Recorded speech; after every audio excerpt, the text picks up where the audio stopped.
This is a pattern of behavior with Zion that we are seeing again and again. And look, I was his teammate. I can describe him as a detached teammate. Zion Williamson is in a very weird situation with the Pelicans. After the Pelicans recently traded for CJ McCollum, CJ was actually quoted as saying that he never spoke to Zion Williamson up to this point, which is kind of crazy and kind of just shows, in my opinion, that Zion isn't all that invested in the Pelicans, at least at this point. But quickly before we get the video started, for those of you who may not know, I'm Juicy Sports. I make opinionative NBA content, and if you guys enjoy videos similar to this, hit that subscribe button, that like button, and that post notification bell. But anyways, let's get into it.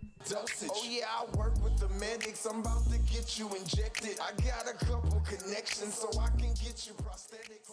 When Zion Williamson was drafted with the #1 overall selection in the 2019 NBA draft, he was seen as a generational talent and potentially the next LeBron James level player. The skill set that Zion brought to the court was absolutely incredible. His ability to drive all the way to the basket and overall just bully everyone out of the way, dunk over players, finish around them with crafty layups, and his overall dominance drew him comparisons to guys like, of course, LeBron James, but also Shaquille O'Neal in the sense that he was so dominant out there. And his unique ability to be that strong once driving all the way to the basket, combined with his insane athleticism, was just something that was very exciting to a bunch of different NBA teams. And originally, when the Pelicans won that NBA draft lottery and were able to draft Zion Williamson, there was a ton of excitement to see what he could do in New Orleans. Of course, he was then going to team up with guys in Brandon Ingram and also Lonzo Ball, and specifically the combo of Zion and Lonzo Ball was very exciting to a ton of people. The pick and roll offense that those two could run was certainly something that a lot of people were very excited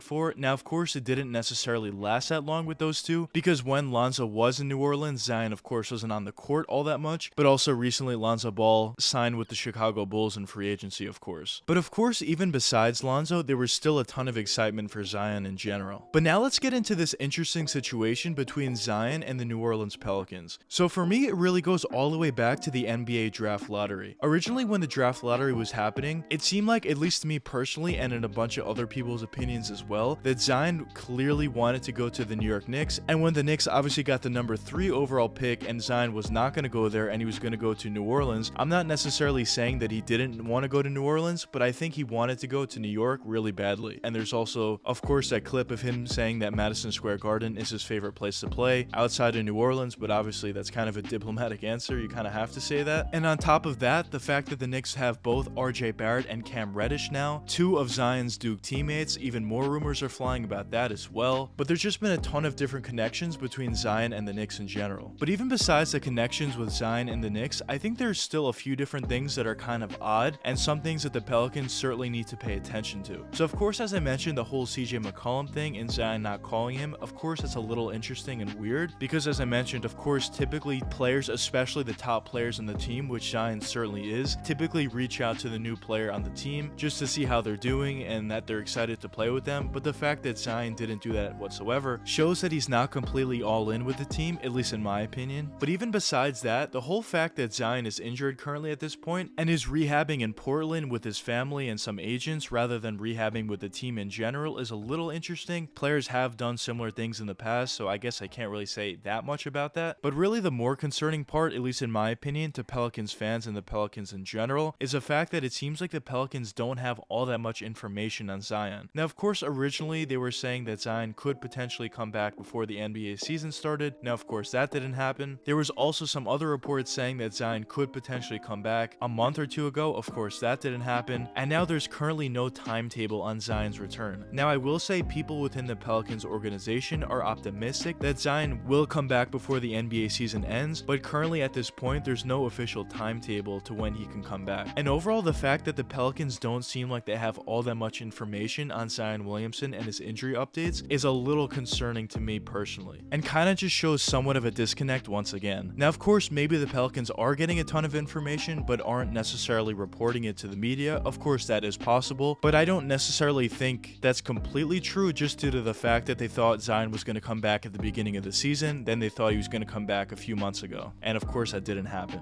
Now, of course, there's also been a few reports in the past, even before this whole thing with CJ McCollum came out, that Zion Williamson could could potentially want out of New Orleans eventually and didn't necessarily want to be there, but those reports are all speculation and really can't be proven, so it's not really a part of the evidence, I would say. But of course, everything that I'm mentioning in this video at the end of the day is all speculation, and it doesn't necessarily mean that Zion wants out of New Orleans. Maybe he's just injured at the moment and isn't necessarily completely focused on the team and is just focused on getting back to the team, and once he does get back, he'll play for the Pelicans and be a fantastic leader for them. And who knows, maybe Zion does stay with the Pelicans long term, plays with both Brandon Ingram and now CJ McCollum, and who knows, maybe they'll become a perennial playoff team and maybe even make it to the NBA Finals and potentially win an NBA championship in the long run. Even though there's a bunch of things that are certainly concerning for the Pelicans and Pelicans fans, of course I just want to reiterate, this doesn't necessarily mean that Zion is certainly going to be out the door and is certainly going to request a trade. There are just some things that the Pelicans need to be aware of, and I think they are. But looking at what the Pelicans could do for the rest of this season, assuming Zion Williamson does come back, of course he would make the Pelicans a much better team than they are at currently, and of course the addition of CJ McCollum already makes his team a lot better. And just looking at the standings, they're currently in the 12th seed and only 2 games back of the 10th seed play-in spot, and I certainly think the Pelicans could do it assuming Zion Williamson does come back for them. And honestly, even if he doesn't, I think they still could make it. They just have a very talented team overall, and of course this season they certainly have underperformed, but I think if they could somewhat rally after this trade deadline and also the NBA All-Star game, I think they certainly have the capability to get to at the very least at 10th seed and be a play-in team at the very least, and maybe even a little bit better than that. But of course, no matter what they do or how well they play towards the tail end of the season, they're not going to win an NBA championship this year or even really go far in the NBA playoffs at all. So the main focus for the Pelicans should be Zion Williamson. If they do want to trade him, they have to figure that out and try to get as much as they possibly can in return for him, but I don't personally think they're going to do that. I think they're going to try to keep Zion, and assuming Zion does want to stay with the Pelicans, they have to figure out how to keep him healthy and on the court, and once they figure that out and to pair him up with Brandon Ingram and CJ McCollum, then they can go from there. I think as a roster overall, they're very talented and certainly have the capability to be a playoff team, but only time will tell what's going to happen with the Zion Williamson situation and the Pelicans. But anyways, let me know what you guys think in the comments. Do you guys think Zion Williamson could potentially want out of New Orleans, or do you think he's going to stay there long term? But anyways, I hope you guys enjoyed the video, and if you did enjoy, check one of these 2 videos popping up now, and until the next time, peace out guys. Dosage. Oh yeah, I work with the medics. I'm about to get you injected. I got a couple connections so I can get you prosthetics. Hope you can't go where I'm headed.